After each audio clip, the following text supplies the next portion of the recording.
اعوذ باللہ من الشیطان الرجیم بسم اللہ الرحمن الرحیم الحمدللہ رب العالمین والصلاة والسلام علی سید الانبیاء والمرسلین وخاتم النبیین اللہم صلی علی سیدنا محمد وعلی آلہ واصحابہ واولادہ وازواجہ وذریاتہ واتباعہ اجمعین یا ارحم الراحمین۔ معزز ناظرین، السلام علیکم ورحمۃ اللہ وبرکاتہ۔ جاذب پبلیکیشنز میں خوش آمدید۔ میں محمد سعید جاذب آپ کی خدمت میں حاضر ہوں۔ تعلیم القرآن کا سلسلہ جاری ہے اور میں آپ کی خدمت میں سورہ بقرہ کی تفصیلات و تشریحات پیش کر رہا ہوں۔ آج کی نشست میں سورہ بقرہ کی آیت نمبر 173 پھر سے شامل ہے۔ انما حرم علیکم المیتۃ والدم ولحم الخنزیر وما اہل بہ لغیر اللہ فمن اضطر غیر باغ ولا عاد فلا اثم علیہ ان اللہ غفور الرحیم۔ ناظرین، اس آیت کے سلسلہ میں نے گزشتہ 2 اقساط میں آپ کی خدمت میں تفصیلات و تشریحات پیش کی تھیں۔ گزشتہ نشست میں نے آپ کی خدمت میں اس کی حرمات محرمات اربع کے بارے میں آپ کو آگاہ کیا تھا کہ وہ 4 گوشت کون کون سے ہیں جن کو کھانا حرام ہے۔ ان میں ایک مردار ہے، یعنی مردہ جانور کا گوشت، اور پھر اس کے بعد دمن مسفوحن یعنی بہتا ہوا خون ہے، اور پھر خنزیر کا گوشت ہے جو کہ قطعی حرام ہے، اور اس کی وجوہات بھی میں نے آپ کے سامنے عرض کر دی تھی۔ اور اس کے علاوہ چوتھی قسم جو ہے وہ ہے ایسا جانور جس کو اللہ تعالیٰ کے نام کے سوا کسی اور کا نام لے کر ذبح کیا جائے، یا ذبح کرتے وقت اللہ کے سوا کسی اور کا نام لے لیا جائے، تو یہ 4 قسم کے جو گوشت ہیں وہ حرام ہیں۔ پھر اس کے بعد آیت کے دوسرے حصے میں اللہ تعالیٰ نے ان لوگوں کو اجازت دی ہے جو اضطراری کیفیت میں ہوں یا جو مجبوری کی حالت میں ہوں۔ وہ کون کون سے لوگ ہیں ان کی تفاصیل بھی میں نے آپ کی خدمت میں رکھ دی تھی۔ پھر چند مسائل کا میں نے ذکر کیا کہ وہ کیا مسائل ہیں جو حلال و حرام کے سلسلہ میں بیان کیے جاتے ہیں۔ اور آج کی نشست میں گھوڑے اور گدھے کا گوشت کھانا شرعاً کیسا ہے، اس بارے میں بات ہوگی۔ بہت سے شرعی مسائل لوگوں کی نظروں سے اوجھل ہوتے ہیں۔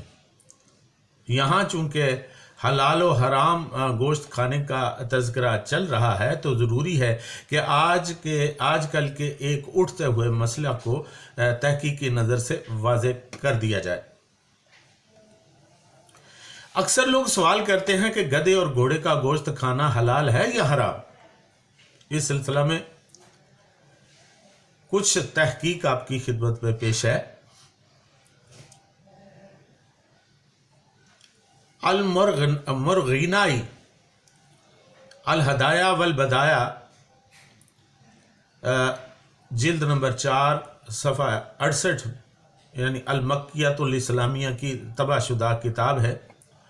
اس کے اندر ایک حدیث، ایک روایت ہے، ایک تحریر ہے جس کا مطلب کچھ یوں ہے کہ امام ابو حنیفہ رحمۃ اللہ علیہ اور امام مالک رحمۃ اللہ علیہ کے نزدیک گھوڑے کا گوشت مکروہ ہے۔ امام ابو یوسف رحمۃ اللہ علیہ اور امام محمد رحمۃ اللہ علیہ اور امام شافعی رحمۃ اللہ علیہ کے نزدیک اس کا گوشت کھانے میں کوئی حرج نہیں، یعنی ائمہ کرام کے نزدیک یہ تفریق ہے، کچھ اس کو حلال قرار دیتے ہیں اور کچھ اس کو حرام قرار دیتے ہیں۔ جو جائز کہتے ہیں ان کی دلیل کچھ یوں ہے، جو کہ صحیح بخاری جلد نمبر 5 حدیث نمبر 2101 اور یہ بھی بیروت کی طبع شدہ ہے